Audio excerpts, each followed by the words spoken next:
Hey guys, thanks so much for clicking the video. As you can tell by the thumbnail, today we are going to be using the Canon EOS-M for some paid client work, which is super exciting, and I kind of want to give you a little bit of why I'm using this camera, what we're going to be using it for before we actually go out and shoot. Number one, I don't know how much of this shoot I'll be able to film because I will be doing photos plus video for this, and I'm going to take the iPhone to hopefully set up on a tripod and just get some like stagnant photos so you can see how I'm doing it, or I might reach out to a couple of my buddies to see if anybody has some time to come film me tomorrow. But let's talk about what we're gonna film.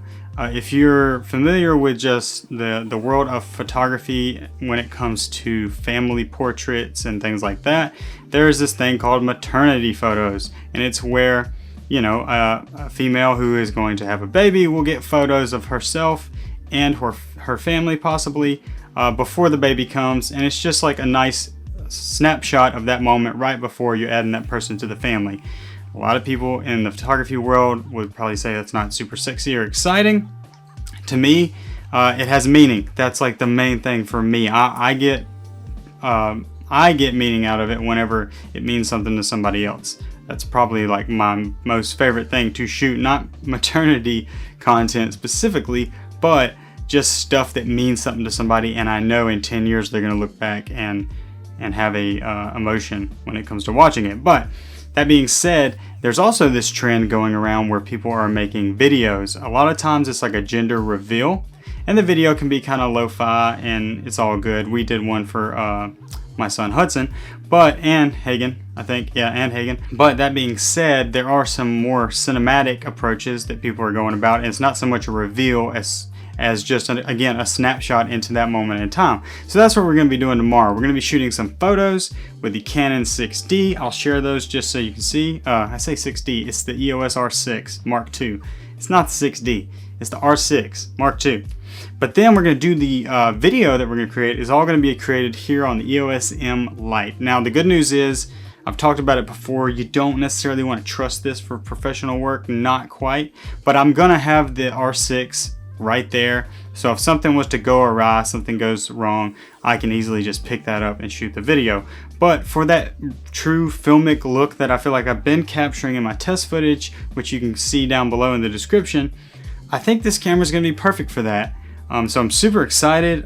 This is a paid job, so you know, we're using this on a paid job, and it'll be a 1 to 2 minute video, including you know, B-roll shots of the family, of the individual who's going to have the baby, of her husband, as well as some props and some voiceovers, and I'm going to do a lot to the footage. So I'm really excited about the video. It's kind of similar to wedding videos. You're just capturing lifestyle moments, and that's actually, when I quote it, that's what I call it. You know, this is a lifestyle video.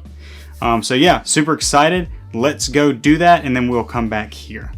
Alright, boys and girls, before we head out to our location to actually use the EOS-M Lite on a paid project, I wanted to bring it outside. I'm sort of getting everything ready. It's about an hour away where I'm going to film this for my friend Johnny, and I wanted to get it outside, get it in the light so we could actually look at the camera one more time, just in case you haven't seen the previous video about the overall build. But of course, we've got the EOS-M Lite housing there. We've got our V-mount plate on the back with a Andy Cine V-mount battery. We have our Sigma 18 to 35 millimeter 1.8 lens, which for some reason inside of Magic Lantern it lets me go to 1.2, so that's quite interesting. And then we have the Tilta matte box right there on the front, Mirage matte box actually, with the newer 1/8 diffusion mist filter in the front, and then also the Tilta 90mm ND filter there. Of course, we've got a Tilta top handle which swivels, which is nice because the screen is up here, so you kind of need that. And then let's just spin it all the way around just so you can see the side. We've got a side handle here, all your controls. And because this is a paid gig today with this camera, I wanted to do some test shots this morning. So if you watch this channel for any amount of time, you know that I film my kids for that kind of stuff. So we got out here, we played a little bit, we did some test shots, and I think it's looking pretty good. I'm gonna throw some images on screen as we're talking about it. But yeah, we're getting packed up. We've also got to do photos on this, so we're going to use the EOS R6 Mark II for that. Not going to bother showing you that. We'll do a later video on that. This video is for the Canon EOS-M Lite. So yeah, let's head to Mobile and see what happens.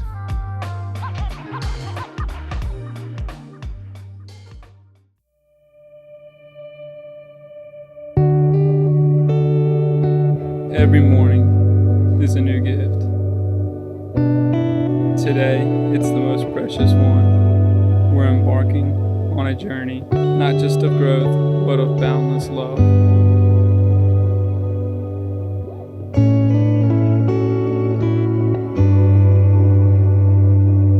We've laughed, cried, and loved, and now we're ready to share this with another tiny heartbeat, another pair of eyes, seeing the world for the first time.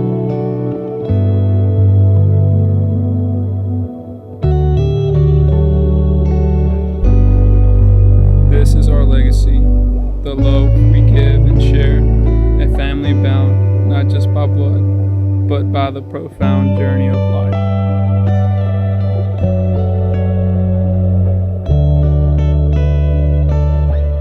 Every heartbeat, every little breath is a melody that binds us, an unspoken promise of unconditional love.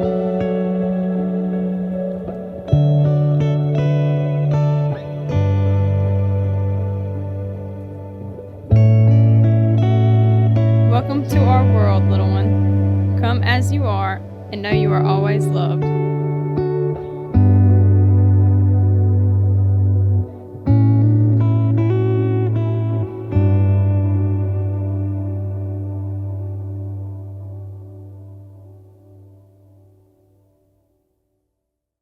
What's going on, everybody? Welcome back to the office. In this segment of the video, I'm going to provide you with a little bit of information about this paid gig that we use the Canon EOS-M Lite on. Unfortunately, I will not be able to provide you with any behind the scenes footage because I was actually shooting video with the M and shooting photos with the R6 Mark II, so I was unable to basically set up my tripod or even film myself doing anything. Next time I will push to get somebody to come out there. I asked a friend to come, but he was unavailable. But without further ado, let's get into what we did. Okay, so for this, as you can see, it was a maternity sort of reveal announcement video, even though all the family and friends already knew the gender of the child. So not quite a reveal video. I've had a lot of people in the past in different Facebook groups and chats just kind of talk about how lame this is and how lame wedding videos are. And, you know, to each their own. If you don't like shooting that kind of stuff, totally cool. I actually find a lot of satisfaction in it because it is so personal and meaningful. There's just something about creating something for someone that means so much. Like, if you sat down and watched a film, that could mean a lot to you, but it's never really gonna mean as much as a film about your child. And it's like one of those things that gets better with age. So in 10 years, they'll turn back and watch this or a wedding video or something like that, and it just means even more as time goes on. So even though it's not maybe the most exciting, you can get some fulfillment out of it if you will view it that way. Now, when it comes to shooting with the EOS-M, out there in the field, I found it to be just super enjoyable, man. I don't know what it is about this little camera, but even when I'm looking down at that screen and maybe I'm not seeing the most clear image because of the screen and stuff we've talked about before, the screen's not the best and I didn't have a monitor. What I could see, I was just falling in love with, and I couldn't stop shooting with it. In fact, I had to remember to like make sure I picked up the stills camera and was, you know, doing photos at the same time. So ease of use is amazing. Now compared to like my Red Scarlet, this thing is so light, but it's not too light. Like, that's the thing, it's not too light to where you're getting a lot of camera shake. It's got just enough weight to it with the 18-35 Sigma and the Tilt-O-Mat box to give you the stability, but also make it where you can really hold this camera easily. Like, I wasn't straining at all, and I wasn't wearing an easy rig or anything that would kind of be ridiculous for the shoot. But yeah, all those walking shots you're seeing, all the handheld motion shots, just felt really good to shoot with and never got tired of it. I really did milk the light for all it was worth, because we shot at that sort of not quite golden hour, but maybe 30 minutes before golden hour, and I think we did a really good job of getting some really nice shots in this film. Something else that I like to do that's kind of a side note from the EOS-M itself is, you know, you're tempted, especially when you start out, is to just film the people, film people. Well, that's nice, but then you just end up with a montage of people. So I do try to mix in, you know, shots of the surrounding area, maybe shots like you see in the opening of the leaves going in the wind, and then any kind of props that they have. So in this instance, they had what do you call it when they take the pictures of the baby? Ultrasound. Okay, so they had a nice little piece of paper that had a bunch of ultrasound photos on it. So we used that, and that's some really nice cut shots. And then like the son and the mom holding hands. Just like little things like that that you can break up the shots of the faces with, I personally think works really well. Now, I can go into another video of kind of how I come up with the script, but I'll give you just sort of the basis of how I came up with this entire project. So this is a good friend of mine who actually owns a business that I've done commercials for, and he contacted me and said, we want to do photos, you know, to show everybody that we're having a baby, but also my wife wants to do a video. And I thought, oh, this is great. This is a great opportunity to make basically a new product that I've kind of never made. I have done a few of these, but not quite like this. And also to kind of like stack some value into a package, right? So what I did was I said, okay, we will do, this is what I'm going to offer you. We will do a 4K cinematic video, right? With different size versions. So you're getting the 4K version, then you're going to get the vertical, then you're going to get the square. Okay, so you're getting 3 videos right there, and the 4K version is a little longer because I wanted the vertical version to be able to be posted as either a short or a reel or anything like that, and then the square version mimics the vertical version when it comes to length. But you're getting those 3 videos, and then you're getting 50 plus high-res photographs with mom, dad, the kid, you know, just a variation of stuff, and I'll put some of that on screen now so you can kind of see what the photos turned out to look like. But that was something somebody in the Facebook group asked me, was how much do you charge for this? And I could just say $1,200, because that's what I did charge for the project. Full transparency, I charged $1,200. But just for a video, even to the client and even to myself, it just doesn't feel like enough value. And you know, the video is timeless, like it's worth $1,200, but I think it's better to like give a little more than what somebody's paying for. So I could have easily charged them $1,200 for that video, and in my heart, everything would have been fine. I would have delivered a great product for a good price. Everything's cool. But I like to give my clients a little more than what they paid for. So like I said, I give them the other 2 video formats for different posting options, and then the photos, because they're going to print those, put it in their home, that kind of stuff, share it on social media. And to the client, even though it's not that much more work on you, it feels like a lot more. And it's not to say that they wouldn't pay for just one video, but it does help your mind's eye, right? Whenever you buy something and it comes in a package. Like, you know, I'm getting, you know, we'll use soccer for an example. I'm getting the cleats, the laces, the bag, and the grip socks are all in one thing. That's $265, or I could pay $200 or $250 for just the cleats. Whenever you're getting stuff in a package, it just feels like you're getting a lot more when maybe you're only getting just a little more. So yeah, that's how I package that deal, and we'll go into a video later on. Maybe if you guys want, comment down below. Just let me know if you're interested in how to offer more value so that you can charge more money. It's a really, really good way to increase your income if you are like me, a full-time filmmaker, YouTuber, whatever. Okay, so when Johnny, his name is Johnny, contacted me about this, I said, oh, this is great, we can make this video. I think it would be really cool too to add a short little script to it. They're not the type of people who are super comfortable on camera talking, so I thought it'd be good just to do a voiceover. And for that, I actually used ChatGPT. I use ChatGPT for a lot of things. If you watch this channel, you know that I use ChatGPT and AI for a lot of different applications. But I've actually created a custom GPT for myself that is a script writing GPT. So I told that GPT what I was going to do, and I gave it a lot of detail. This is what the shoot entails. This is how long the video is going to be. These are the characters that are involved, and I would like you to write a script for me that talks about bringing a new life into the earth and then bringing a new family member into the family. And I want the son to have one line, the mom to have two, and the dad to have two. Now, we did produce that script to have those different characters speak. Unfortunately, the son, because he's 2 years old, it was really hard to get him to do the voiceover, and when we finally did, it didn't really come out quite right. But talking to the parents, it was totally cool. It was worth a shot. It just didn't work out. So ends up being just mom and dad on there. But if you listen to it, I think the message is really good. And the last line, I'll tell you this too. I didn't just let ChatGPT write the script. I let ChatGPT write maybe 12 scripts. And then I took little lines that I liked and thought were appropriate, and I put my own script together. And the very, very last line I wrote myself, and that's what the title is based off of, is Always Loved. Because I actually have 3 kids, and you know, to me it's important for them to know that they are always loved and they can come as they are. And that was kind of the whole theme of the thing. And the couple has shared it on their personal pages, and there is a huge response from all their friends and family on how much they love it. There are people crying. And that's just, if you get into this type of work, which I call lifestyle films, that can be weddings, engagement announcements, birth announcements. I mean, I've even done videos where it's like we mimic or we replicate the couple's first date, and they'll show that at the wedding during the reception, stuff like that.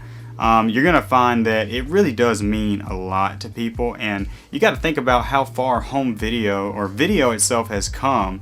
You know, for me, like when I was born, my parents didn't do any of this. I mean, they were in high school. So, you know, there's just a lot more accessibility to this stuff. And when people see these things, even the example she showed me, the mom showed me initially was great, but I could tell it was shot in the mountains on a cell phone. It wasn't that it was bad, it was fine. But I told her, I said, hey, we're gonna really top this because we're gonna use a cinematic camera, the Canon EOS-M Lite, right?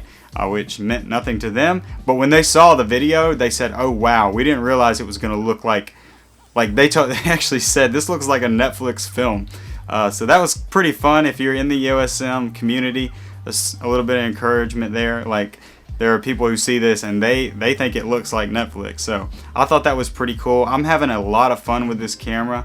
If you guys are interested in any other topics surrounding the camera or the industry, I guess not the industry, but the niche that we just used it in, please comment below, because I can go into how I edit these things, how I go about booking these different clients. Now this was a little bit of a spillover because the dad owns a concrete company, and I've done several videos for that company and have a really good relationship with him, and that's a whole nother video we can go into, is networking and relationships. But I did want to tell everybody in this EOS-M community that I've now used this for a paid gig, and it went really well. I had 0 mess ups. Actually, let's take that back. I had one moment where the camera stopped recording and there was a really short message that talked about some drop frames and it had to stop.